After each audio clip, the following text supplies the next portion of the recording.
My name is Singh. I work with Sketchpad Ideas, and typically I work with passionate entrepreneurs in thoughtful organizations to create meaningful and measurable marketing results. A lot of people have intentions, but very few people, in my opinion, have the real heart and aptitude to actually follow through with those intentions. Avis does, and in doing so, she's created this really awesome platform for people to come together who have those intentions, but might not necessarily have the sense of community, the courage, or just that little bolt of confidence that you can get from being a part of a community to follow through and take your passion and execute it. Yeah, I have.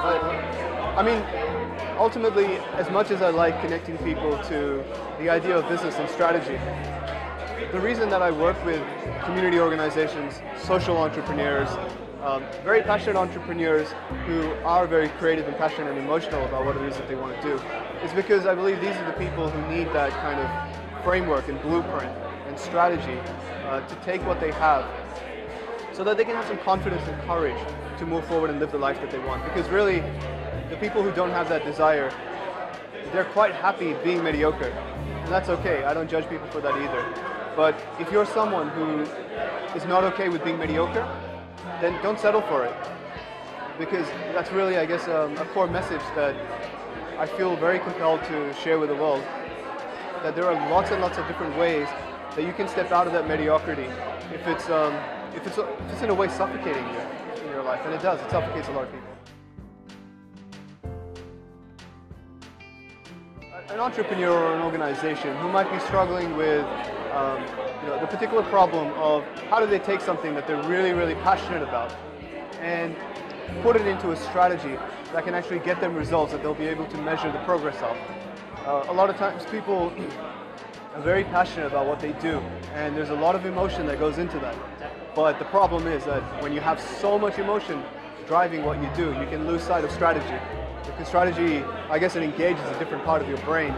And people who have the best intentions to change the world, like a lot of the people here today at the Think Act Change storytelling event, don't always necessarily have the skills or necessarily even the experience or even the mind space just to put their passion into an organized way.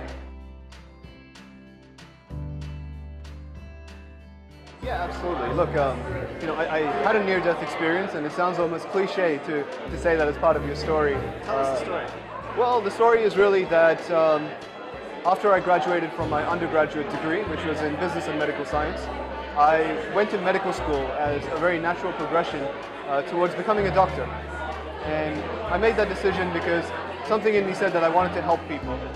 But I guess a part of me always questioned my true motivations to do it, and whether I really was willing to commit to the journey, not just the destination, and all the kind of accolades and I guess perceived value that comes from that. So in a way, this near-death experience that I had, which was as a result of a medical illness, it was terrible to go through, but it was an amazing blessing at the same time, because one thing it did is it brought my family together really well. I realized how much they were willing to support me through such a difficult time, and I'm very grateful to them for that. The other thing it did, it gave me some time to lean back and really ask myself, do I just care about living by somebody else's standards and achieving that very highly? Because even my teachers at the time were saying, don't leave there if you're going to be a great doctor, or you're going to be a very good doctor rather. And I said, at the time, I guess I thought to myself, well, yeah, I might be a very good doctor, but A, am I going to be a happy doctor? And secondly, you might be good at something, but that doesn't necessarily mean that you'll be great. And I've always held a bit of a personal motto that I'm not put on this earth to just do good things, I'm put on this earth to do great things. And sometimes that can really make you question yourself on your path, but eventually when you know it, when you're on that right path, you really have the commitment to follow through with it.